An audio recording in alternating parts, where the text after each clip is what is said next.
Hi VC, Dale Gate 433, here to do a thread response video. So this is a thread started by Edwin at the Pretty Green Vinyl Guy, and I've seen a couple of responses from Chris at Vinyl Orchard and Richard McCook. So I thought I'd have a go as well, and this is about closing tracks on albums, and I agree with what's been said so far, that there's probably two schools, maybe a few more, about is it an album that happens to have a fantastic song that sits at the end of the album, or an album that has a song that closes off an album in a really great way. A bit like Richard, I've got a bit of both here, although I'm trying to lean more towards the latter, that the song wouldn't really go anywhere else on the album, but there are a few others in there, and it's all subjective anyway, so we'll see where we get to. So I've got 11 as my 10 response. So let's start with this album, Elton John's Madman Across the Water, and this has got a very short, it's got the booklet in it still, a very short melancholy plaintive song, Goodbye, at the end of it, which it's called, yeah. So you know, you wouldn't put that song, it's got the tone and the plaintive melancholy of it and everything. This a piano, very kind of sparse piano song, couldn't go anywhere else on a great album like this. So that's my first choice. I should say that there were some that I would have chosen that others have picked, and there are also plenty of others that I would have chosen, sort of other kind of ways of approaching this, but I won't share any of those because I don't want to spoil opportunities for other people. So I'll just go with what I've got. Next is a similar kind of approach. This is another fantastic album. I think all of these are great albums. So this is Cole's Corner by Richard Hawley, and this is again, I do like my melancholy, so this is quite a melancholy Baroque album. For those of you who know Richard Hawley, he's got a kind of unique tone and style to his singing, and this is probably at his most melancholy, although there's some competition there in his catalogue. And this closes out with a song called Last Orders. So and it's an instrumental track, about 4-minute instrumental.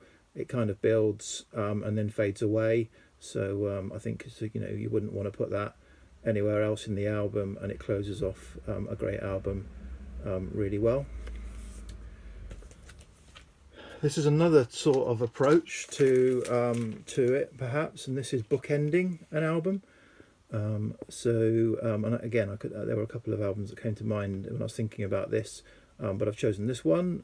So this is Nick Cave and the Bad Seeds, Let Love In, because it starts off with the song Do You Love Me, and then finishes with the song Do You Love Me Part 2, and the Do You Love Me at the beginning, the song, so they've got a similar tune running through them, if you like, different lyrics, although similar chorus, but the first one is quite a challenging "Do you love me" type, and I'm not sure, because of those of you familiar with Nick Cave, well, he writes fantastic lyrics, but sometimes they're a bit cryptic, or cryptic to a thicko like me. So I'm not sure whether he's writing about religion or a kind of the concept of religion, or whether he's writing about love or the concept of love, which I guess you could say equally apply. But anyway, the first one seems quite challenging. Do you love me? He wants to know, and then the closing album, it's more a kind of almost like, will you still love me? Do you still love me? As if more desperate.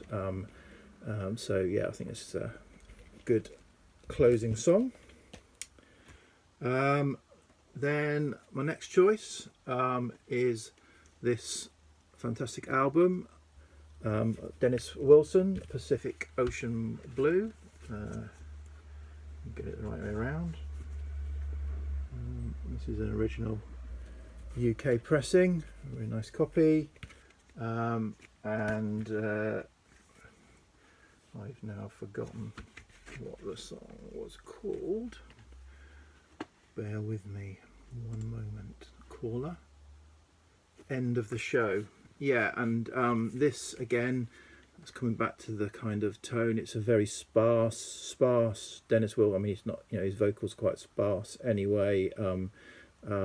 Very melancholic instrumentation, talking about the fact we've reached the end type thing, and closes out the album. Again, you wouldn't want to put it anywhere else. So that's Pacific Ocean. Oh, I don't know why I'm bothering. Pacific Ocean Blue, Dennis Wilson.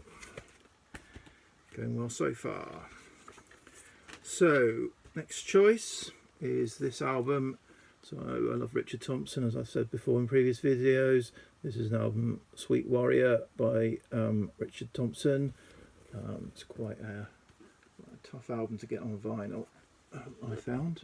I love that inner picture. So it's kind of later period at Richard Thompson in the 2000s. And the song I've chosen is Sunset Song. So, you know, Richard Thompson often mixes up some real upbeat bangers, if you like, in terms of if there is such a thing as a acoustic folk banger in a song. You know, sometimes he gets quite angry. He's got a message to say, and that promotes a very aggressive, if you like, upbeat. I say upbeat, but you know, I mean the beat is a fast beat song, and then they all mix that intertwine with more delicate acoustic, and this finishes with a more delicate acoustic song about, you know, ending sunset and all that kind of thing. So again, appropriate point on the record. Next choice, again, this is a record I think I've shown before. So this is Marky Moon by Television, and this closes out with the song Torn Curtain. And to me, they've reached the end of their tether when they get to this. The song is just so kind of just feels like so desperate. It's got the angular nature of the guitars and the instruments. They really do want to finish this album. Well, that's how I hear it anyway. So I think it's a fantastic closing song, like a fantastic song and a fantastic song to close this album. All right, next one, again another album I've shown before. One of my favourite, if not my favourite, Bob Dylan album, and this album is full of closing songs. I think this, you know, many of the songs on here, I just think the tone of them, the nature of them, and the subject matter of them. They could also Where Teardrops Fall, Everything Is Broken, Ring Them Bells, The Man in the Long Black Coat, Most of the Time, What Good Am I?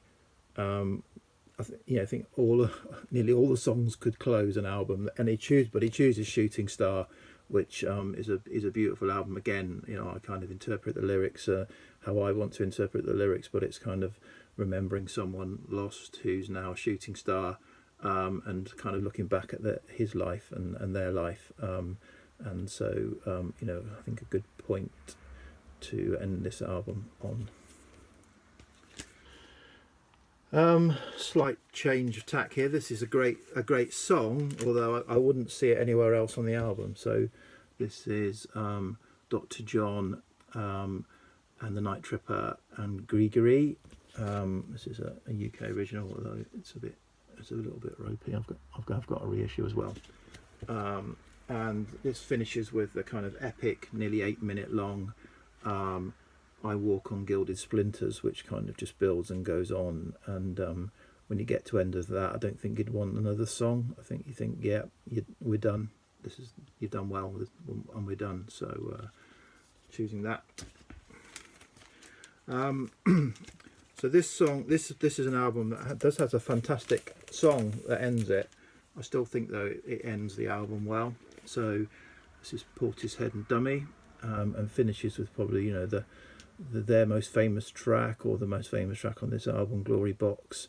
But I do think, apart from being a fantastic song, it rounds off this fantastic album very well. So yeah, Glory Box off of Portishead's Dummy.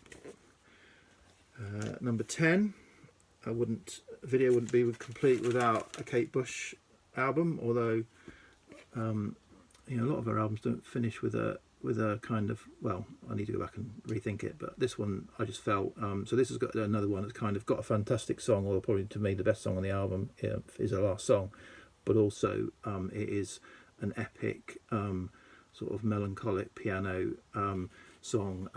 So This Woman's Work, a beautiful song, and again, when that song finishes, I'm happy that the album finishes. I don't particularly want it to come in with an upbeat pop song right after it. I think that would just kind of kill the mood that this album has created. So yeah, Kate Bush, This Woman's Work from the Sensual World. So that's 10, but I thought I'd pick an 11th, and I was going to pick this artist in there with one of their kind of more traditional albums, if that's the right term, but I thought I would just pick this as the kind of like ultimate closing track. So this is the album from last year, Thanks for the Dance by Leonard Cohen, which was something that his son pulled together with artists providing instrumentation to some recordings that Leonard had recorded sort of up to his death, and they did he did a really good job in not kind of overproducing those songs, and so they're, you know, obviously Leonard Cohen was a poet, so the songs kind of and the kind of, you know, obviously knowing that he's died, knowing the position he was in at the time, and all that kind of thing, very poignant. And the album finishes with what I believe is the last recording he made, which was on an iPhone, you know, and has been, you know, they've done the best they can with it, and it is very sparse but beautiful. And I hope, it sounds strange from a Leonard Cohen music fan, but I hope, you know, that's it. They don't then come up with, you know, Thanks for the Dance 2, because for me that kind of closes off, you know, a wonderful chapter. Yeah, and obviously I'd like them to do box sets with unreleased and stuff like that. But in terms of a studio album, you know, I think it's a really fitting way to mark Leonard Cohen's career and life, and a great ending point. So a great closing track to an album. That's me. So thanks for this, Edwin. That was really interesting thread, and enjoyed racking my brain a bit about what I could have done. Thank you. Bye.